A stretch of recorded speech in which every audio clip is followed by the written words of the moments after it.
Oke, balik lagi di Vokasin Podcast by Universitas Brawijaya. Bersama aku, Karisma, pada host pada episode kali ini. Dan di depan kita ada Ferdian. Halo Kak. Salam kenal Ferdian. Salam kenal Kak. Oke Ferdian, gimana sih kabarnya sekarang? Alhamdulillah baik. Kak Karisma sendiri gimana? Alhamdulillah baik Ferdian. Nah, Ferdian berarti sekarang kesibukannya kuliah ya? Iya, kuliah. Mulai pembelajaran 2 minggu yang lalu. Gimana sih kuliah di Universitas Brawijaya? Ada kesan dan pesan nggak? Pastinya seneng, bangga juga bisa jadi bagian dari universitas yang diimpikan banyak orang. Dan kita tahu vokasi ini juga fakultas yang memang diperuntukkan bagi mereka yang memang langsung mau terjun di dunia praktisi. Oke, kalau boleh tahu tuh berarti Ferdian ambil prodi administrasi bisnis ya? Iya. Oke, di administrasi bisnis nih ada mata kuliah apa aja sih yang Ferdian pelajarin? Mata kuliah dari pengantar administrasi bisnis, pengantar administrasi perkantoran, dan juga ada public speaking juga. Oke, nah dari beberapa mata kuliah itu matkul apa sih yang Ferdian paling favorit nih? Yang kira-kira wah aku tuh paling seneng nih kalau pelajaran ini gitu. Kalau aku mungkin public speaking ya Kak, karena memang di matkul ini kita diajarin buat gimana cara public speaking dengan baik. Dan aku rasa public speaking juga perlu. Di dunia kerja juga perlu adanya public speaking yang baik juga. Untuk kalau di dunia bisnis juga kan memang public speaking ini nantinya buat di dunia bisnis kita waktu akan pitching di depan investor, pastinya kalau kita di pembawaannya nggak baik dan juga nggak dapat menginterest investor, kan investor juga nggak akan mau menaruh uangnya di perusahaan kita. Oke, aku setuju banget sih. Berarti kamu tuh sangat tertarik ya sama dunia bisnis. Iya. Oke, nah ini ada korelasinya nggak sama cita-cita kamu? Atau ternyata kamu ada cita-cita lain yang di luar dunia bisnis? Kalau cita-cita aku sekarang inginnya jadi CEO. Oke, nah ini kan berhubung sama CEO ya. Kemarin kamu yang lagi viral nih di dunia sosial media, terutama platform TikTok, kamu mendapatkan jabatan CEO oleh Pak Menteri Bahlil. Gimana sih rasanya dapat jabatan CEO gitu? Apalagi lagi ospek kan, kamu pasti nggak nyangka kan? Pastinya seneng, bangga juga, nggak expect bakal booming di semua media sosial terutama TikTok. Dan aku rasa ini jadi tanggung jawab aku sekarang dan gimana cara aku improve diri aku untuk mencapai tujuan aku tersebut. Oke, nah berarti kan memang goals kamu ini ingin menjadi CEO dan kamu sudah mendapatkan offer untuk menjadi CEO. Tapi kan menjadi CEO itu bukan perkara yang mudah ya, itu sangat sulit dan membutuhkan mental yang kuat juga. Nah kira-kira untuk kamu di posisi sekarang menjadi mahasiswa adbis, sebelum ini ada nggak sih kira-kira tahap proses kamu dalam berproses gitu ya saat remaja gitu? Kira-kira bisa diceritain? Kalau waktu di SMA, aku join di ekstrakurikuler inovasi dan kewirausahaan, di mana ekstra tersebut memang diperuntukkan bagi mereka yang minat di dunia kewirausahaan ataupun bisnis.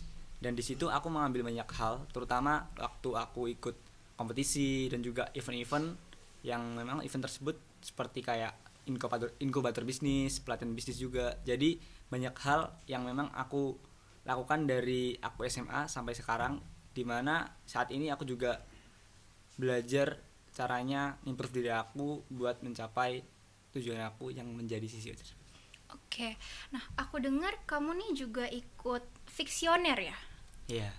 Nah, kamu bisa jelasin nggak tahap kamu masuk Fiksioner dan kenapa kamu memilih Fiksioner sebagai wadah untuk kamu berkembang?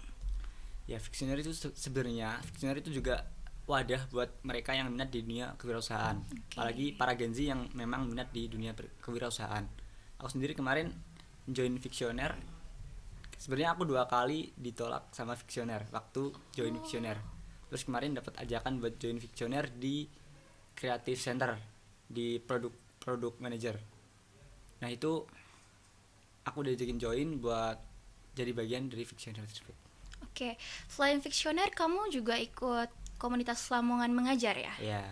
Oke, nah boleh ceritain nggak prosesnya? Dari Fiksioner dulu kah atau ikut Lamongan Mengajar dulu? Komunitas Lamongan Mengajar itu bergerak di bidang pendidikan dan sosial. Aku joinnya waktu aku kelas 12. Waktu antara mau pendaftaran SNBP waktu mau masuk dunia kampus juga pendaftaran mau masuk kuliah. Jadi di sela-sela itu aku join komunitas lamongan mengajar, di mana komunitas ini berfokus di pendidikan dan sosial yang memang diperuntukkan buat mereka yang nggak emang ekonominya tergolong rendah.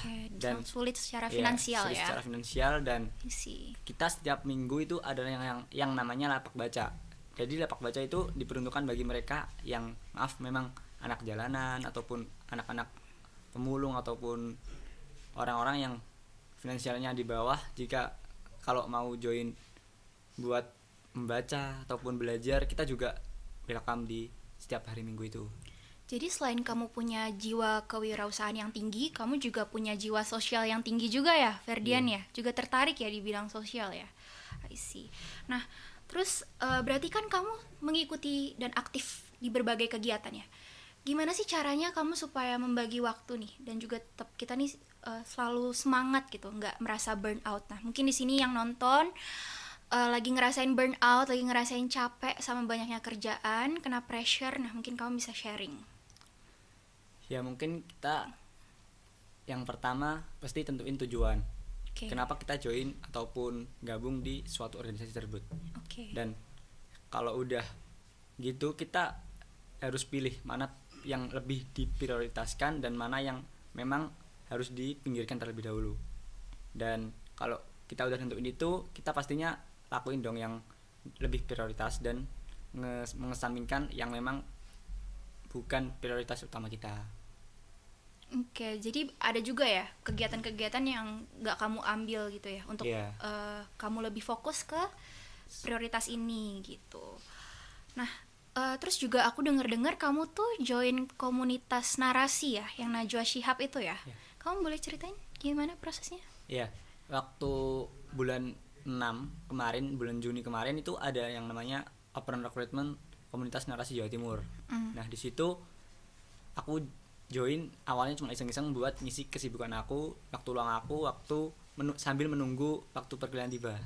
Nah, aku join di situ dari 400 sekian mendaftar dan aku masuk dalam kalau nggak salah sekitar 40 atau 50 pendaftar yang bisa menjadi bagian dari komunitas narasi Jawa Timur. Wah, keren banget ya. Berarti kamu lolos ya dari banyaknya yang ikut gitu. Wah, keren banget. Nah, terus kan berarti kamu juga aktif ikut narasi, juga ikut Lamongan Mengajar, ikut Fiksioner. Berarti itu bisa dibilang achievement yang lumayan besar ya, apalagi kita nih masih remaja dan kita sangat muda. Kamu udah banyak banget pengalaman ya bisa dibilang. Nah, kira-kira ada gak sih cerita kegagalan atau struggle atau titik terendah kamu sebelum kamu bisa di titik sekarang gitu? Kalau di titik terendah itu di 2021 waktu kelas 11. Nah gimana tuh? Aku ngerasain tuh aku. Titik terendah aku ketika ibu aku udah nggak ada. Ya. Terus dari berduka situ, ya? Iya. Dari situ aku ngerasa, wah, buat apa sih ngajuin sekolah? Aku punya niatan buat putus sekolah, Kak. Dan ada juga orang-orang yang support aku buat lanjut sekolah. Dan ada satu pesan yang aku ingat di mana ibu aku berpesan kalau aku harus kuliah setinggi mungkin. Dan itu pesan aku yang selalu aku ingat dan selalu aku pegang sampai aku bisa sejauh ini. Berarti kamu sempat gak semangat juga ya di saat mengalami musibah itu gitu. Dan karena mengingat omongan dari ibu kamu langsung mulai lagi dari awal gitu ya. Dan kalau boleh tahu, sebelum kamu masuk UB berarti kamu dapat support dari keluarga? Teman-teman, sahabat juga support buat. Paling dekat sama siapa? Kakak? Atau adik atau kakak sih? Kakak. Berarti selama ini kamu nih juga ada peran keluarga ya yang mendampingi kamu gitu ya, walaupun kamu udah nggak ada orang tua tapi masih ada teman-teman yang sayang sama kamu gitu ya. Nah, Ferdian, aku nih juga penasaran banget nih, ketika kamu mendapatkan offer itu ya dari Pak Bahlil itu, kamu ada rasa kayak takut gak atau kepikiran kayak gimana ya nanti kalau misal aku gak bisa menjalankan amanah ini dengan baik, atau bagaimana jika aku ternyata masih belum cukup kredibilitasnya atau apa? Kira-kira ada pikiran-pikiran itu gak sih? Kalau ini bukan aku jadiin sebagai beban ya Kak, karena ini akan aku jadiin sebagai tanggung jawab karena aku sudah diamanahi oleh beliau dan aku akan berusaha menjaga amanah dengan baik. Dan di sini di kampus ini kita nggak aku akan berusaha improve diri aku supaya aku mencapai titik tujuan aku dan mencapai apa yang memang aku cita-citakan dari awal. Meskipun nanti endingnya kan kita nggak tahu endingnya juga, yang terpenting itu di sekarang gimana diri aku bisa mengimprove diri aku, terus gimana cara aku mencapai tujuan tersebut. Oke, jadi ini juga pesan ya buat anak-anak muda di sana yang mungkin mendapatkan tawaran atau mendapatkan kesempatan tapi mungkin mereka ada yang takut gitu kan, atau kayak masih milih-milih. Jadi bukan menganggap itu sebagai pressure tapi sebagai challenge gitu ya, sebagai tantangan baru begitu ya Ferdian ya. Iya Kak. Oke, nah terus Ferdian berarti kan sekarang kamu masih menjadi mahasiswa aktif ya? Masih. Nah, di Universitas Brawijaya itu kan banyak UKM dan juga banyak organisasi. Nah, kira-kira kamu tertarik nggak untuk gabung di salah satu komunitas di Brawijaya? Kalau sekarang aku tertarik di mahasiswa wirausaha, di mana di situ kan lingkupnya di wirausaha dan memang linear dengan tujuan aku, di mana mungkin di tempat tersebut aku bisa ngembangin diri aku dan improve diri aku mengenai dunia bisnis juga. Oke, berarti kamu fokus di UKM mahasiswa wirausaha ya, mau coba terjun ke situ gitu ya. Oke, nah terus selain Fiksioner, aku juga dengar kalau kamu tuh lagi mendirikan sebuah startup ya. Nah, kalau boleh tahu apa sih startupnya dan kenapa kamu mendirikan startup itu? Gitu. Kayak FYI aja, ini aku diajak collab buat join juga. Oke. Dan jadi aku sebagai co-founder dari Startups. Namanya apa? Startups. Startups. Oke. Ya. Ini startup ini sudah berbentuk PT dan emang aku sebagai co-founder dan foundernya itu dari IPB. Oh, dari kamu kakak. kerjasama sama mahasiswa IPB. Oke. Dari tahun berapa kira-kira kamu Kalau mendirikan? startup ini sudah mulai di tahun kemarin. Dari 2022 berarti Ya mungkin ya? perpindahan antara 22 sama 2023. Oke. Bisa ceritain nggak kronologi prosesnya kamu mendirikan startup itu? Ya. Startup ini di bidang edukasi edupreneur. Jadi dimana mungkin orang-orang yang pengen belajar bisnis terus mengembangkan bisnis mereka bisa melalui kita. Oh, oke.